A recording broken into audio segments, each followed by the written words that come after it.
गोष्टीच्या कट्ट्यामध्ये आज ऐकणार आहे मांजराच्या गळ्यात घंटा ही गोष्ट. एक किराणा मालाचं दुकान होतं.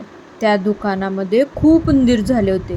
ते उंदीर त्या दुकानातील धान्य, बिस्किटं सगळं खायचे. तो मालक खूप वैतागला होता. तो म्हणाला, हे जर असंच करत राहिले तर कसं होईल? माझ्या दुकानाचं खूप नुकसान होईल. म्हणून त्याने एक मांजर आणली. ती मांजर त्या उंदरांना पकडू लागली. रोज एक एक करून ती मांजर त्या उंदरांना मारायची. त्यामुळे उंदरांची संख्या कमी होत चालली.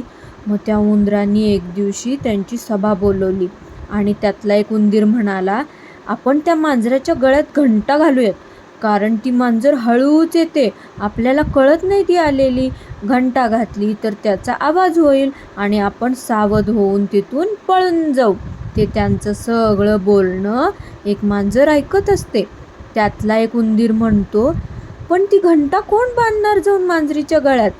तेवढ्यात ती मांजर तिकडून पळत येते आणि त्या उंदरावर झडप घालते. गोष्टीचं तात्पर्य आहे, जे उपाय किंवा योजना अंमलात आणणे अशक्य असतात त्या केवळ कल्पनाच ठरतात. गोष्ट आवडली असेल तर लाईक करा, चॅनल सबस्क्राईब करा. थँक्यू.